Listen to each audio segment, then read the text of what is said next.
A candlelit vigil was held last night in Huddersfield in memory of Yassar Yaqub, killed by a shot from a police firearms officer on a slip road off the M62 on Monday night.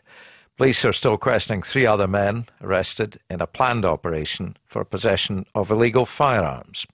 The Labour MP Naz Shah has called for calm in the community following protests in Bradford on Tuesday. Nadeem Murtuja is chairman of the Racial Justice Campaign Group, Just Yorkshire, and he told me how the community is doing. There's considerable disquiet. I mean, frankly, somebody's been shot, someone's actually lost their life. I'm the chair of a human rights charity, and one of the things that we did as soon as we heard that this had happened is we asked specific questions of West Yorkshire Police, given that this was actually a pre-planned incident. And in the context of that pre-planned incident, there's a number of people in the local community who want to understand how a pre-planned incident can result in someone losing their lives. Mm-hmm. That in itself would cause considerable shock in any community. Of course. And when you say it was a pre-planned incident, you mean it was pre-planned that the police were going to move in and stop and search? Yeah, it was. It was a pre-planned operation. I mean, it was quite a scalable operation. You can see that by all the media coverage and all the photographs that have actually been shown since. So it wasn't an operation where the police weren't aware of the level of risk associated to this. And one of our key concerns in relation to this incident is, is this a pre-planned incident that's gone wrong given someone's actually lost their life? Mm-hmm. Firearms were involved, though, not just on the police side, weren't they? And that really complicates matters. I mean, the police saying that they're questioning 3 other men who were arrested for illegal firearms. Yeah, I think that's a fair point, that there were firearms involved. That, I mean, if we just begin by actually talking about on the police side first, mm-hmm. There is a protocol and there are certain control procedures that the police have to exhaust before they actually discharge a firearm. Nobody is aware if that protocol or those control procedures were exhausted.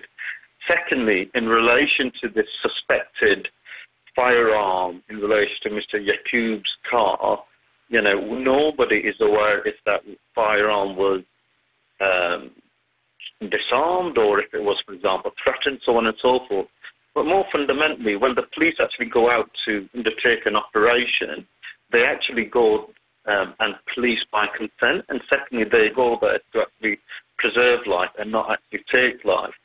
So in that context, I make the point, this was a pre-planned operation that resulted in somebody losing their lives.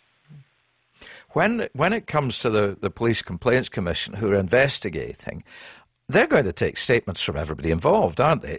It should come out what actually happened. Yeah, that's absolutely right. I mean, we know West Yorkshire Police have now referred themselves to the Independent Police Complaints Commission, which is normal protocol, and there will be witness statements, and there will almost be a systematic breakdown of the sequence that took place before the firearm was discharged. However, one of the things which can happen right now is for either the Police Crime Commissioner, West Yorkshire Police, to actually share with the community what the protocol is before a firearm is discharged. I don't think that would be restricted information, but it would, for example, give people information in relation to conveying their concerns to the Independent Police Complaints Commission as part of this investigation process. Yeah. Your sense, if I'm reading you right, is that the police really haven't been saying enough. Absolutely. I think, not just the police force. I mean, we live in a country where we actually elect a police crime commissioner. He has a dual function. 1, he holds the police force to account, and 2, he's the bridge between the community and the police force. Mark Burns needs to really come out and actually, A, assure the community that he's asking the right questions, and B, he needs to be sharing with the community what the key lines of inquiries that he wants to actually pose and for the IPCC to investigate. The second point that I would make in terms of the IPCC, they should be coming out to the community and saying, look, if there's anybody in the local community who has any information to share, has any concern, any grievances, any potential resentment, this is the methodology by which they need to share that information.